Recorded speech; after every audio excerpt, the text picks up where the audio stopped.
The other thing that a lot of people miss out, and this I can see why they're doing it, is choosing the incorrect turbulence model. So you need to choose the right turbulence model, but people use the incorrect turbulence model for a lot of reasons. Why? And one of the most common reasons I've heard is, hey, I've opened ANSYS Fluent. The first option was RNG K epsilon. The first option was K epsilon, so I did not change it. This is surprisingly the most common answer that I hear. And to be very honest, it makes a lot of sense, because when you are typically in undergraduate courses, pretty much anywhere in India, you don't learn about turbulence modeling, because computational fluid dynamics is still an elective in most colleges, right? So turbulence modeling has to do with something called as Reynolds averaged Navier-Stokes equations.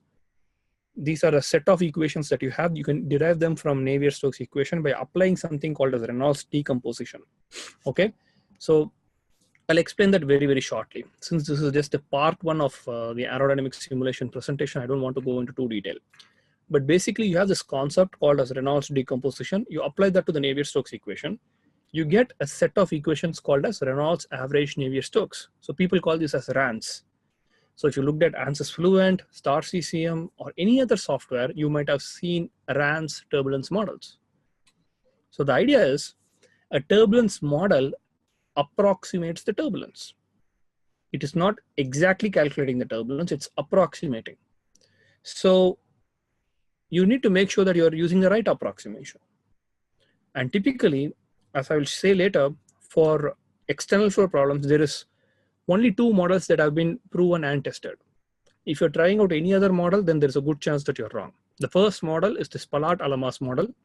Second model is going to be your K omega SST model, which is also called as the K omega shear stress transport turbulence model. How long should be the length behind the car for calculating outlet boundary conditions? See, if your car is traveling typically at 60 miles per hour, 10 times the length of the car should be enough. So what you do is, for example, say that this is your body, and say that the diameter of this circle, though that's really not a circle, let us say that the diameter of that circle is 1 meter. Then you typically have at least 5 meters in the front and maybe 10 meters behind. This is like the smallest wind tunnel that you use. Anything smaller than this, your wake region can be out. And for example, I actually made a simulation here. So this is a simulation of the FSAE car that you guys were looking at. So for example, this right here is my car. Let me just enable it. From a coolness point of view, yeah, this simulation looks cool, but I hope you guys are seeing what I'm saying, right? So if I basically, take my cut plane and hide the edges, you can see that the wake region is going to, it's going to extend for a while. And if I show you the stream tracers, that kind of makes sense. You see all your vortices, right?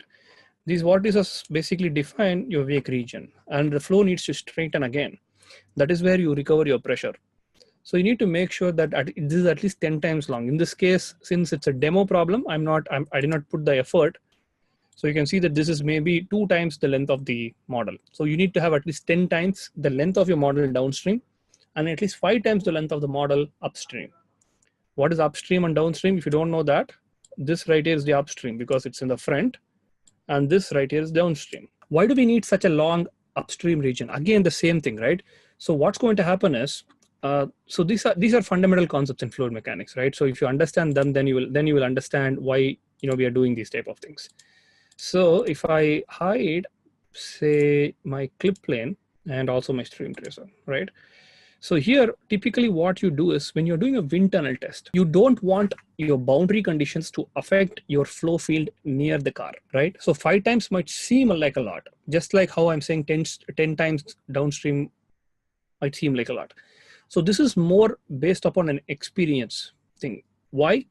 See, when we were talking about wind tunnel test, virtual wind tunnel test today, I said that, see, depending upon your track, depending upon the speed, depending upon the vehicle, the inlet boundary conditions will change, right? So oftentimes for a particular vehicle, you might have to run multiple inlet boundary conditions, correct?